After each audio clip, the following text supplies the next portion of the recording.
Hi, and welcome to this edition of Dustin's Kaleidoscope.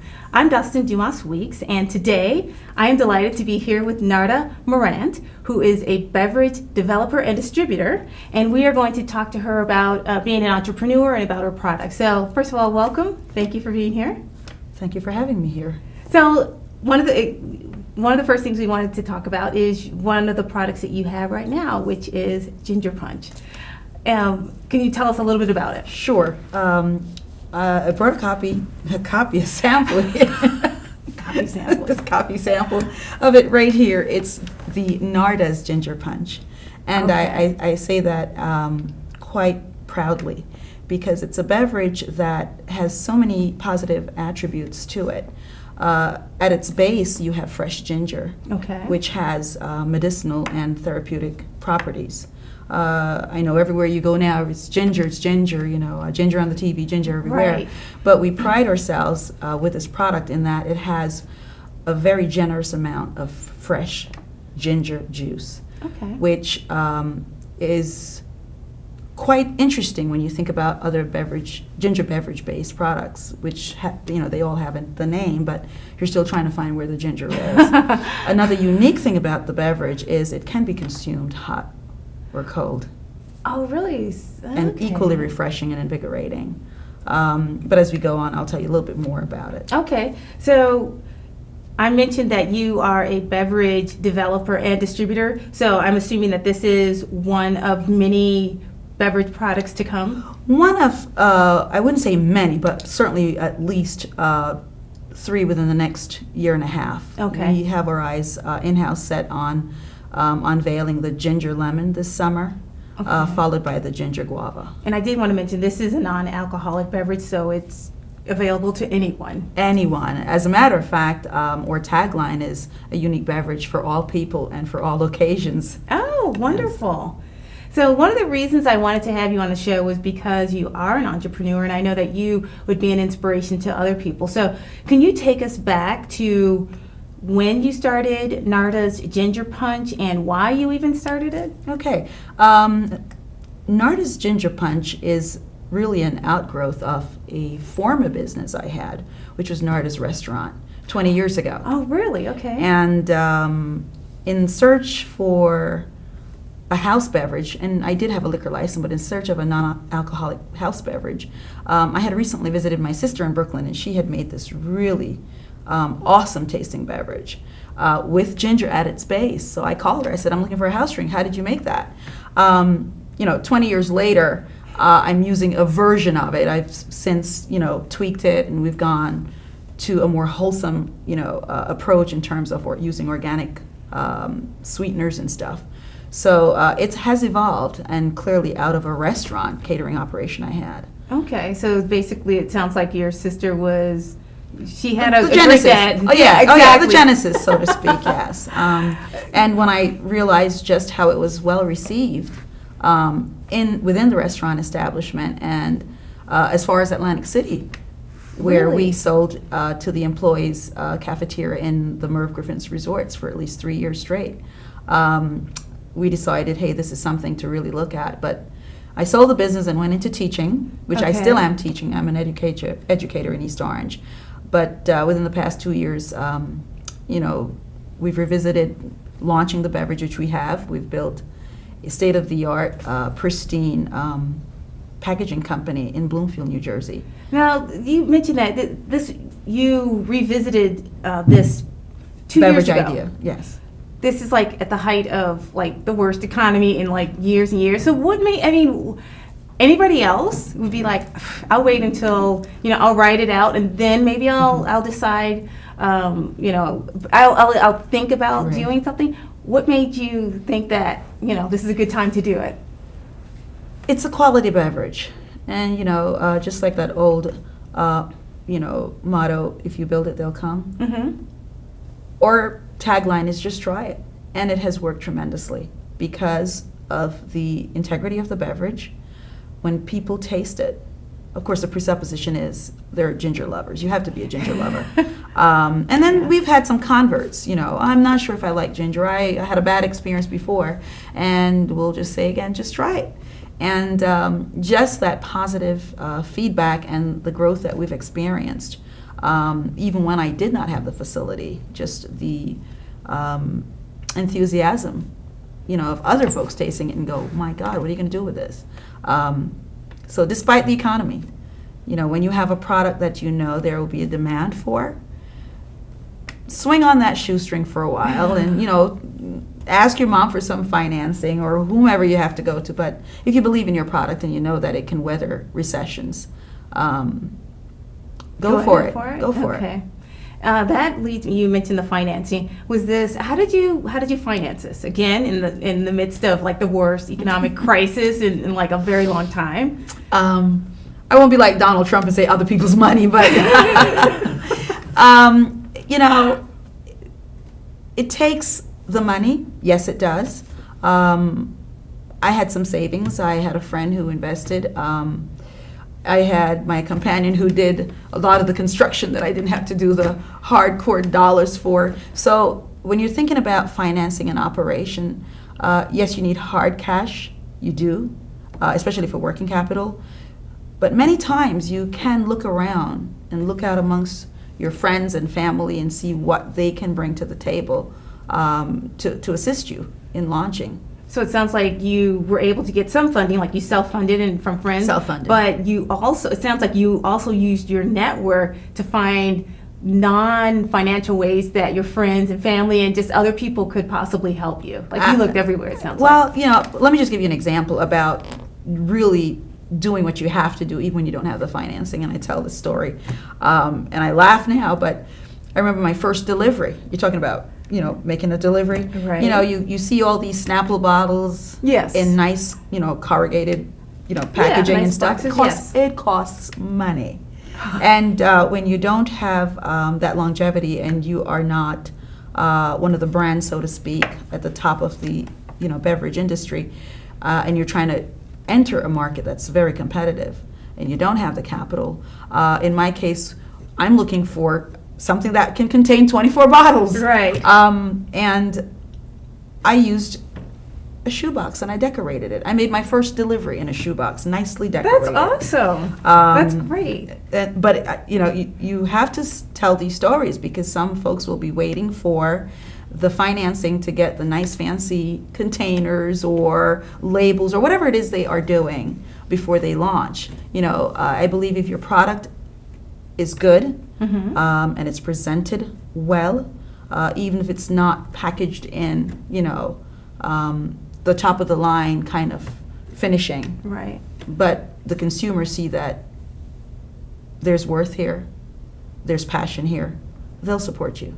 And you know what it also makes me think of is that because your product was not packaged in the traditional way, like the Snapples and the Coca-Cola bottles and the other traditional drinks, you may have stood out that way as well. In addition to, obviously, you have to have a quality product regardless. Absolutely. And then we moved up from at least the shoebox was about a month short-lived. And then my partner, he custom built some wooden trays, and I chose some pastel colors, and to the point where some of the restaurant owners were like, "Can we keep that?" Oh wow! Yeah, so packaging, we've seen evolution in labeling and packaging, and it's just growth. And part of that evolution, can you explain a little bit, like how did you decide everything from the actual product itself? Meaning, how many iterations did you go through? I mean, you mentioned earlier that you started with something your sister exactly, did, and then what happened? Even when I started with what she had, I extracted some of the other beverages she had. She had like guava in it, and she had some other, fruit bases working with it. And I just kept the ginger base and went with the orange juice and, the lemon juice and the other stuff. When I saw how well it was received and the demand was there, and I realized I had to standardize it, because that's what you do. That's why Coca-Cola tastes the same way every time. That's why Snapple, whatever flavor tastes the same way every time. The standardization process. I realized I had to do that. I continue to standardize it in-house, But in order to take it to this level, I had to have it formally assayed by a food company. Okay. And they break down the nutrition value and all that stuff, which the U.S. government requires that you have. You post ingredients and the nutrition label. Okay. Yes, right. All right. So in order to even get to this stage, I had to do the minimum requirement, which was to have it properly looked at. Okay, and so how did you even find out? You mentioned that you had to have someone actually do the formula, make it for Actually, you. I made it. I mean, you made it. What They happened? had to Yeah. standardize it. Right. So how do you find those people? Okay. Did you Google them? Did you network? How did you? Well, you know that there are food labs out there. Right. And so I just Googled, what's a good food lab, and I got several, and I shopped the deal, so to speak, in terms of what they were charging. And, initially, you had some saying, okay, we'll do a 16-ounce sample, one bottle, and they charge per bottle. If you... This is just to Just to break it down and give... in a sense. Exactly. Okay. Exactly. And the prices out there, per item can range anywhere from as low as $9.50 to $2,500, depending on what you're doing. Okay. And I use a very good one, and I'd recommend them if anyone calls in and you want to share that information.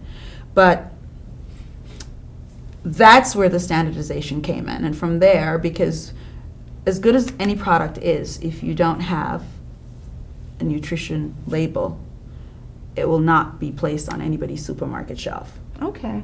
I mean, you do go into some stores now and you see stuff with labels slapped on in here, but in terms of mainstream and making inroads into the industry and to be a formidable player, albeit how small you are, you do need to package your stuff properly. Okay, well, we only have a few more seconds in this segment, but when we come back, I want you to tell us a little bit more about how you actually got. I know you started with the restaurant, so that may have been that may have helped you get into different places. But I want to find out, did you go door to door and actually ask people, hey, you want to try this? Okay. Maybe you could give us, after we come back, we could talk more about that. So this is the end of this segment, and we'll be right back in a few moments.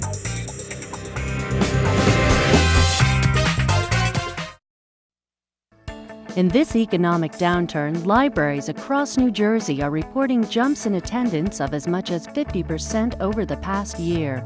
Nearly 200,000 people use our computers every week. Who'd have guessed that I'd be job hunting at my age? After spending several hours at home trying to upload my resume, I was just overwhelmed. My library showed me how to do it. Now I'm gaining back my confidence. New Jersey libraries are transforming lives. Tell us your story.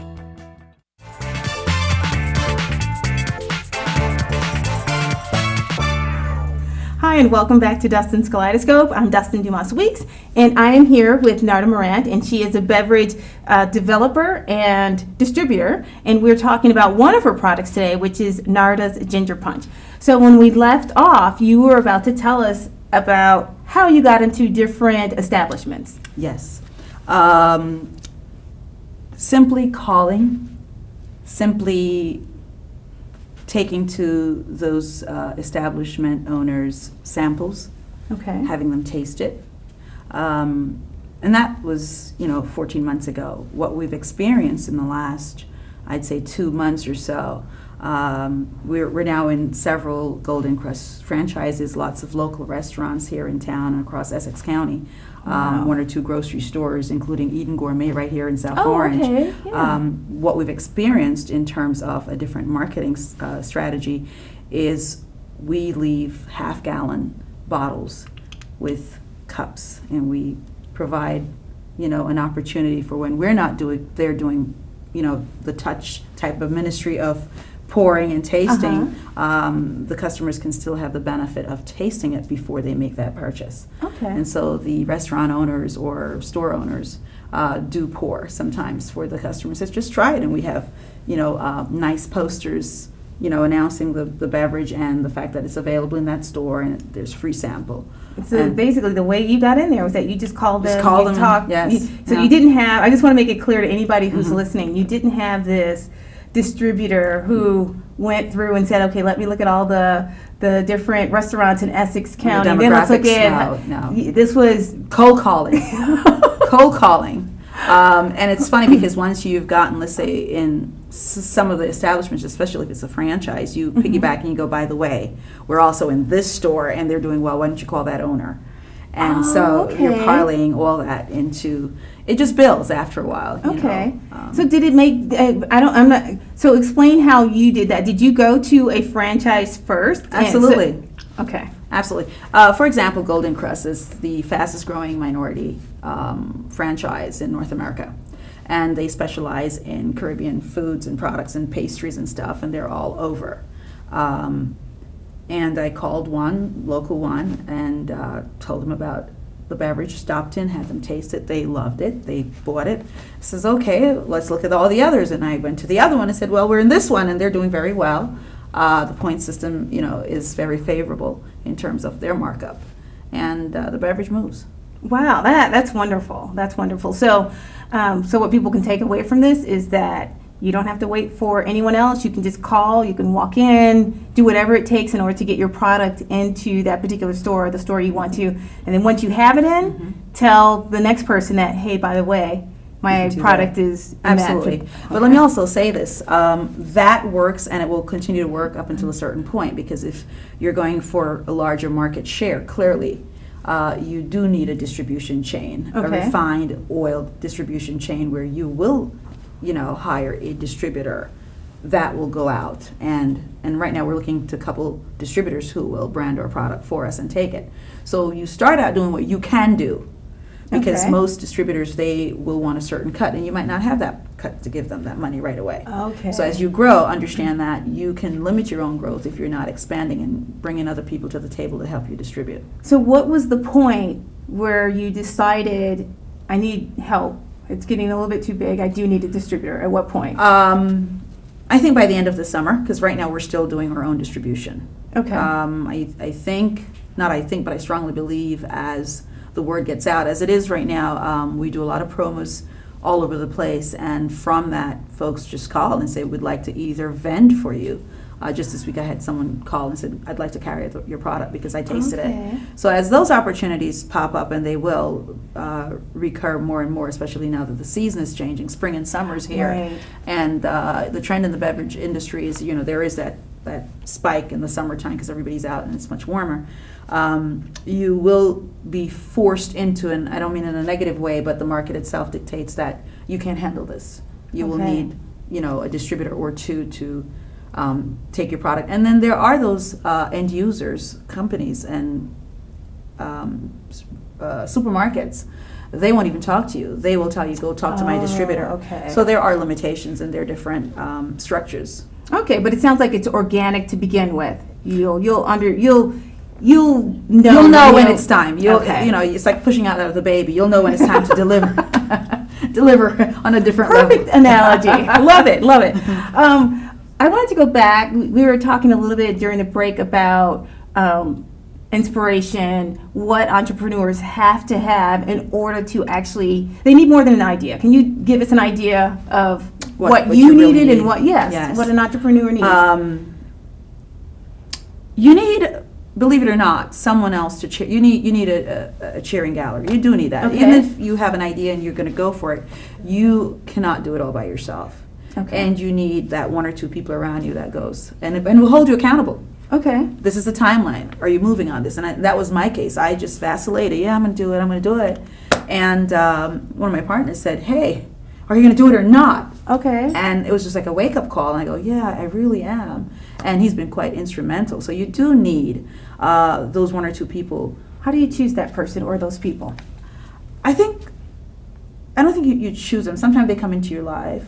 But if you're out there and you're looking for that, I've had a business before. This is my second business. I had a restaurant and catering company, and a close confidant just happened to be in my life at that point too. So I can't really say that you go out and you choose. I know when you talk about corporate structures, they go out and they hire headhunters, and they look for that type that they're looking for. But you just you do what you have to do, and I believe that the universe just sends what you need when you need it. So you do need that close ally or allies that will flush out the vision and, sort of vect it for you. Another thing you do need is passion. Okay. And the passion has to be real because it's hard work. And especially if you're just not an entrepreneur and that's it. In my case, I have a full-time job. And so, Okay. I do my time there with my students, and then I come home to sometimes even another 8-9 hour day job. Okay, so how do you balance that? So you have a full-time job, you have obviously a great passion to produce a superior beverage. How do you balance that? I mean, I heard that you're also, it sounds like burning the candle at both ends, but beyond that, like where do you... It's the passion. We were talking about that whole passion thing. You get tired, but it's not the tired that says, when is this going to be over? I want to quit. When it's the passion that says, man, I'm tired, but if I get some sleep, it's another day, it's another call that says I'm out of ginger punch, and you know that you're serving folks who just love that stuff, and you just keep going. So the passion has to be there. The close allies must be there, and clearly some sense of business acumen. Okay. It has to be there. You have to have an idea of cost of goods sold. What are you getting into? Some of the costs. How did you find that out? Did you already have that under, like, is your background in finance where you would... My formal training is accounting and finance. Okay. And so there's that business sense that carries over from even having owned the restaurant and catering company and having, done multi-million-dollar fluidized bed technology power plant deals and structuring those kind of loans. But each product, each endeavor is different, and it's industry specific, so you sort of have to know the numbers. I mean, I just didn't say, well, I'm going to do this. I had to look at numbers. Okay. What is it costing for the cap? What is it costing for the bottle? What's the label cost? There are some costs that will eventually come that you don't realize. And when you're saying, okay, so you're packaging and you're making it right now and you're delivering it, but what happens when you hire 5 other people? With those costs, you have to start projecting and knowing those kind of costs. So I like that you mentioned that it's not only passion, because people can have passion, but you also have to have the business and specifically the financial sense to understand that you just can't make a beverage or any product and say, oh, I'm going to make it, but That's you right. have to understand every single aspect of it, whether it's the actual, in your case, Cost the of punch. production. Yes. Cost yeah. of the production. Exactly. Which includes everything from, the water, down to the water. What does the light cost? All that stuff. Okay. And there are those fixed costs that you can project, and then there are those that are just, they're variables. Right. They're incidentals, and they come. Okay. Yeah. You know what? I'm really excited. I want to taste this. So can we? I'd like to taste this, but I also want you to show everyone the different sizes that it comes in. Okay, great. Well, what's available in a lot of the stores, in all the stores, from Montclair to South Orange to Newark, all over the place, to right here in South Orange. Okay. 16-ounce Okay. bottle. Upon special request, however, we make the half-gallons. Very nice. Right? And while I have it in our hands, we do quite well down at the Beth Israel Farmers Market every Thursday. Okay. And we do a special blend for them because they want the agave. This is made with organic brown sugar, but great. we Okay. use stevia and agave. And that's on Okay. special order. Okay. And the 1 gallon also special order. You can always call that in. And because we mainly wholesale to retailers, we have a minimum case, 1 case. Okay. That, you can order. So if you come to our facility, you just can't drive up and say, I need 4 bottles. you Order it by the Yeah, case. and there's a special price for those, we call it wholesale to the public versus wholesale to the retailers. Right. And all that's available at our website, all that information. And what is your website? It's nardasgingerpunch.com. nardasgingerpunch.com. Gingerpunch.com. All one word, no periods, No periods, nothing. slashes, nothing. Just okay. go there and you'll see, where to buy, and it lists all the That current would be retailers. great. Yes. That is great. Another great thing that, in speaking with how to encourage entrepreneurs to not give the whole pie away, so to speak, just in order to sell the pie. We don't sell this, but what we clearly do is the smaller bottle is our sample bottle. Okay. Okay. You know, so folks out there who they make great pies, and they want to break into the market, you know, you can't give away a whole pie every time. Because it's cost prohibitive. It's cost prohibitive. So you make smaller versions of it, and what we do, we go out with these bottles, and then we carry what it really looks like. Okay, that's Okay, a great, yes, that's a cost wonderful saving, tip. cost saving tips, Just a yeah. little Mhm. sample. Absolutely. And thinking of sample, may I sample? Absolutely. I've already poured and set up some stuff for you, so feel free to sample. Okay, I'm going to taste this. Wow, this is wonderful. This is really good. This is really good. And that's the response we get, you know, at least 95, no exaggeration, % of the time. And when we tell the folks, hey, you could spike it with a little vodka if you want. So it becomes an adult beverage at that point? It becomes an adult beverage at that point. You could, you know, and if you don't want to, and you want a little fizz in there because it's non-carbonated, Okay. you can add salsa water. You can add some sparkling cider. I mean, there's so many ways to consume this beverage, hot or cold. Wow, this is awesome. We only have about a minute left, and I wanted to ask you, what is the one tip that you would give an entrepreneur, other than passion and other than financial sense that we've talked about? What one thing would you want to pass on to other entrepreneurs? The whole integrity issue. Okay. You know, your product has to have quality. Okay. You have to believe in your own product to begin with. Okay. And you don't start out with one standard and attract a growing, you know, audience or lovers of your product and then switch. Okay. Because we often see sometimes, even in big brands, you know, the quality sort of slips. Inconsistent. It's inconsistent. Yes. So if you're out there and you really have a good product and you want to last in the market, be consistently consistent with your quality. I love that. Consistently consistent with your quality. Narda Morant, thank you so much for being here. I think It's been my pleasure. The information you have given us will be wonderful, and thank you so much. So that wraps up this edition of Dustin's Kaleidoscope. I'm Dustin Dumas Weeks, and we will see you next time.